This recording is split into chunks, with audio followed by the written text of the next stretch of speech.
आशा करता हूँ आप सब बहुत अच्छे होंगे। मेरा नाम है सिद्धांत अग्निहोत्री। स्टडी ग्लोस पे आपका बहुत बहुत स्वागत है। देखिए, बहुत कुछ हुआ है। हम बात करेंगे 3-4 खबरों को और अभी तक जो पूरा हो रहा है तालिबान पाकिस्तान में। लेकिन उससे पहले बता दो कि जो हमारा एआई का बहुत ही शानदार कोर्स है, तीसरा कोर्स हमारा, इसको आप अवेल कर सकते हैं। सबसे सस्ता 400 रुपये का 25 लेक्चर्स, एक सर्टिफिकेशन कोर्स और 1 साल की वैलिडिटी के साथ। AI tool 60 coupon code use करें। डिस्क्रिप्शन कमेंट बॉक्स में लिंक है। तो यहाँ पे जो तालिबान है, ठीक है, आपको पता है कि तालिबान और पाकिस्तान में बातचीत चल रही, कहाँ पे? इस्तांबुल में। अब दो चीज़ें हैं, इधर बातचीत चल रही है, तो बातचीत में हो क्या रहा है? कुछ नहीं। 19 अक्टूबर को हुआ तब यहाँ पे पाकिस्तान ने तालिबान को डोजियर दिया, बोला कि देखो ये सारी चीज़ें हैं, मतलब बताया कि ये तुम्हारी प्रॉब्लम्स हैं और ये जो है इसको कंट्रोल करो। अफगानिस्तान ने मना कर दिया और पाकिस्तान अब कह रहा है कि भाई इलॉजिकल है, मतलब जो ये आर्ग्यूमेंट्स दे रहे हैं तालिबानी, दे आर इलॉजिकल। और ख्वाजा आसिफ ने पहले ही बोल दिया था कि इस्तांबुल टॉक्स फेल हुई तो हम वॉर करेंगे।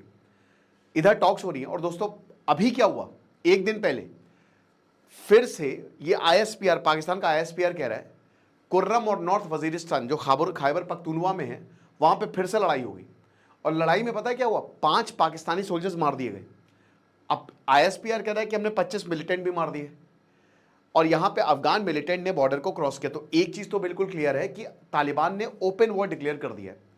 अब दोस्तों सबसे चौंकाने वाली बात यह है कि नूर वली मसूद, जिसको मारना चाहता पाकिस्तान ने, वो खुला घूम रहा है। उसने वार्निंग दी है कि अब मार दिए जाओगे। और जो तालिबान का मेन लीडर हबीबुल्लाह अखुनजादा है, उसने ये डिक्लेयर किया है कि पाकिस्तान के इस्लामाबाद को हम जीत लेंगे, you will be broken and destroyed. एक वीडियो जारी किया है नूर वली मसूद और खैबर पख्तूनख्वा में खुला घूम रहा है। वो खैबर पख्तूनख्वा की मस्जिदों में जा रहा है। दोस्तों एयर स्ट्राइक्स क्यों की, आप समझिए। खैबर पख्तूनख्वा पे एयर स्ट्राइक्स क्यों की है पाकिस्तान ने? वो इसलिए की है क्योंकि खैबर पख्तूनख्वा का कंट्रोल गया। यही बताया जा रहा है कि इनका है ही नहीं, खैबर पख्तूनख्वा को पाकिस्तान सरकार कंट्रोल नहीं कर पा रही है और बहुत सारे रीजन्स में इनके हाथ से ये एरिया चला गया है। यहां पे TTP बैठी हुई है, तहरीके तालिबान बैठी हुई है। कैसे नूर वली मसूद कहीं पे भी घूम सकता है, जा रहा है मस्त एकदम बढ़िया, मस्जिदों में जा रहा है और ये नूर वली मसूद को ढूंढ रहे हैं, तो वहीं बैठा हुआ है। और तालिबान ने भी ये डिक्लेयर किया, ऐसा इसका कहना है। अब जो भी हो, लेकिन यहां पे लड़ाइयां हुई हैं। नॉर्थ वजीरिस्तान में लड़ाई हुई है, कुर्रम में लड़ाई हुई है। तो तालिबान की तरफ से मैसेज क्लियर है।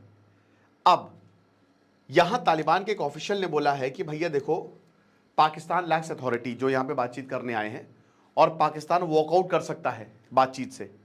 यानी कि जो ख्वाजा सिर्फ कह रहे हैं कि अगर बातचीत नहीं हुई या बातचीत फेल होती है तो हम युद्ध में जाएंगे, ये बातचीत खाली एक दिखावा है दोस्तों। पाकिस्तान खाली बातचीत में बैठना चाहता था। पाकिस्तान चाहता है ये टॉक्स फेल हो जाए ताकि वो एयर स्ट्राइक्स कर सके। तालिबान ने यह मुद्दा उठाया कि पाकिस्तान जो एयर स्ट्राइक्स करता है वो जस्टिफाई नहीं कर पा रहा और ये गलत है, ये बंद करे तुरंत। लेकिन पाकिस्तान को मतलब ही नहीं, वो सीधा सीधा बोल दिया कि पाकिस्तान ऑफिशियल वॉक कर सकते हैं, वॉकआउट, दे कैन वॉकआउट, यानी कि इस्तांबुल टॉक्स फेल हो सकती हैं। टर्की मीडिएट करा रहा है, कतर मीडिएट करा रहा है, यानी कि लड़ाई रिज्यूम हो जाएगी। और ये हो ही रहा है, इधर बातचीत चल रही है और उधर हमले हो रहे हैं। फिर से हमला हो गया, 5 पाकिस्तानी सोल्जर्स मार दिए गए। अब दोस्तों कितनी बड़ी ग्रेविटी है। भारत में अगर एक भी ऐसा कुछ होता ना, एक भी अगर ऐसा कुछ होता, एक सोल्जर भी अगर वीरगति को प्राप्त होता, भारत युद्ध में चला जाता सीधे, या भारत जो है ना वो बहुत स्ट्रांग एक्शन लेता। अब वहां पे 25 मर रहे हैं, 50 मर रहे हैं, है ना। आउटपोस्ट पे कब्जा हो रहा है, तालिबान आउटपोस्ट पे कब्जा कर रहा है। और यही कारण है कि इस समय पाकिस्तान डरा हुआ है, ये कहां से अटैक करेंगे नहीं पता। और खैबर पख्तूनख्वा का वहां कोई इंफ्रास्ट्रक्चर नहीं है, बहुत मुश्किल है, कोई रोड्स नहीं है, कुछ नहीं है। कहां से हमला आएगा? पहाड़ियां हैं बड़ी बड़ी जहां पे पूरा TTP का कंट्रोल है। तो इट्स TTP वर्सेस पाकिस्तान। ये जो बैटल है बहुत ज़्यादा इंटेंस होती जा रही है। अब अगर इस्तांबुल टॉक्स फेल होगी, जो कि फेल होती हुई दिख रही है, कोई कंक्लूजन पे तो दोनों पहुंच नहीं रहे हैं। पहले पाकिस्तान ने बोला कि आर्गुमेंट इलॉजिकल है, अब अफगान का कोई ऑफिशियल, तालिबान का ऑफिशियल बोल रहा है कि पाकिस्तान वॉकआउट कर सकता है। इसका मतलब कोई एग्रीमेंट नहीं होने वाला, कोई ट्रीटी नहीं होने वाली। और होगा क्या? लड़ाइयाँ होगी। फिर पाकिस्तान दोबारा जाके एयर स्ट्राइक्स करेगा, जो कि वो चाहता ही है। मैंने बताया ना कि वो खाली ये बस ये था कि चलो हम बातचीत करने बैठ गए हैं, बाकी आप अपना देख लो। और ये अभी 2-3 महीने में और ज़्यादा इंटेंस हो जाएगा। अभी दिसंबर आते आते दोस्तों स्ट्राइक्स बहुत इंटेंस हो जाएगी। अफगान रेड मारेगा डायरेक्टली, तो अफगानिस्तान युद्ध नहीं कर सकता, ना उनके पास एयरफोर्स है ना कोई नेवी है, मुश्किल होगा, लेकिन रेड मारने में बहुत बहुत माहिर है। ऐसे ही करेंगे कि भाई ट्रक घुस गई है तो 20 उड़ा दिए पाकिस्तानी, यही सुसाइड अटैक। टीटीपी अंदर से वार करेगा। एक खबर ये आ रही है दोस्तों कि जितने एक्टिविस्ट है, बलोच एक्टिविस्ट, सिंध एक्टिविस्ट, पश्तून जिनके लिए लड़ाई चल रही है, और यहां पीओके कश्मीरी एक्टिविस्ट सब एक हो गए। सब अफगान यूनाइटेड फ्रंट बनाया गया है ताकि डिप्लोमेटिकली जो है पाकिस्तान को कॉर्नर किया जा सके। तो उधर मिलिट्री मार रही है और पाकिस्तान इन लोगों के ऊपर अगर कार्रवाई करेगा तो भाई ये पूरी दुनिया में खबर फैलेगी। लेकिन बात यह है कि पाकिस्तान की लोकेशन इतनी बढ़िया है ना कि लोग कार्रवाई करते नहीं है, मतलब जो देश हैं बाकी देश वो बचते हैं। ठीक है, बांग्लादेश जो है, बांग्लादेश में आपने देखा क्या हुआ। बांग्लादेश जो है कुछ बच्चे कह रहे थे कि सर आप ये मतलब बांग्लादेश जो है वो हमारा पड़ोसी है, ठीक है, और हम क्या करें, मतलब देखिए भाई पड़ोसी है, आप हमारे साथ अच्छा व्यवहार करोगे, चाणक्य नीति अपनाइए तो हम आपके साथ बहुत अच्छा व्यवहार करेंगे। भारत की यही दिक्कत है, भारत को अपनी डॉक्ट्रिन बदलनी पड़ेगी, भारत को अपना स्टैंड एग्रेसिव करना पड़ेगा। इसी वजह से ना ये हमारे सर पे ऊपर चढ़, ये देश जिसकी कोई औकात नहीं है ये आज हमको आंख दिखा रहा है। आज माइनॉरिटीज़ को, ये ग्रेटर बांग्लादेश का मैप, ये पूरी दुनिया को क्या संदेश है ये कि ये होगा, ये भविष्य हमारे, ये विजन है भाई। और दोस्तों ऐसा नहीं है, ये हर एक बांग्लादेशी भाई कोई रैशनल नहीं सोच रहा है यहाँ पे, समझिए। तो इट इज़ इंपॉर्टेंट कि जैसे को तैसा, और ये जो हम सॉफ्ट टोन बहुत ज़्यादा बना के चलते हैं, भारत को भुगतना पड़ता है। हम प्रोपेगेंडा में फेल होते जा रहे हैं, हम नैरेटिव वॉर में फेल होते जा रहे हैं, हम फेल हो जाते हैं, जो फायदा पाकिस्तान बांग्लादेश जैसे देश उठा के जाते हैं। ठीक है, तो हम, हाँ, हमारी इतिहास रहा है, हमने नैतिक जिम्मेदारियां ली, हम धर्म के साथ खड़े हैं।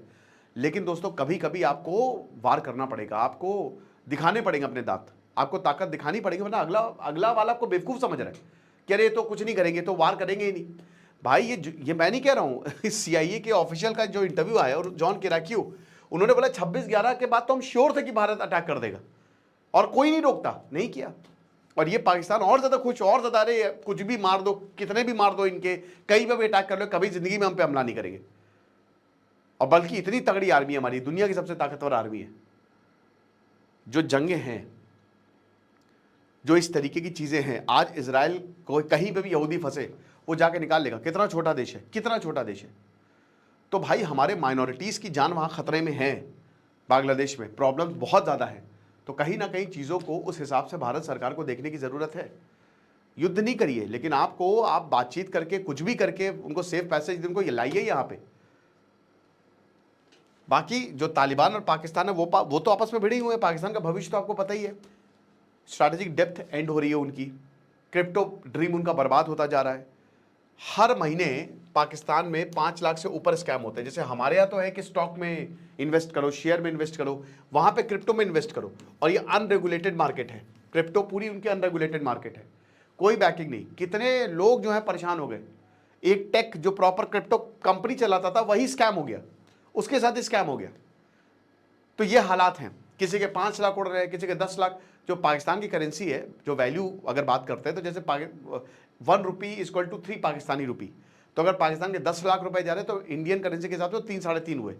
ठीक है, तो ये चीज़ है। तालिबान की जहां तक बात करते हैं तो ये हमले और ज़्यादा बढ़ेंगे, और ज़्यादा प्रॉब्लम होगी। लेकिन पाकिस्तान और भी चीज़ें देख रहा है कि कहाँ से भारत के अंदर अटैक हो सकता है, अनस्टेबिलिटी फैलाई जा सकती है। इंटेलिजेंस एजेंसी के बहुत ही शानदार काम है, जिसकी वजह से बहुत सारे हमले जो हैं, जो हो सकते थे, वो नाकाम हो गए हैं।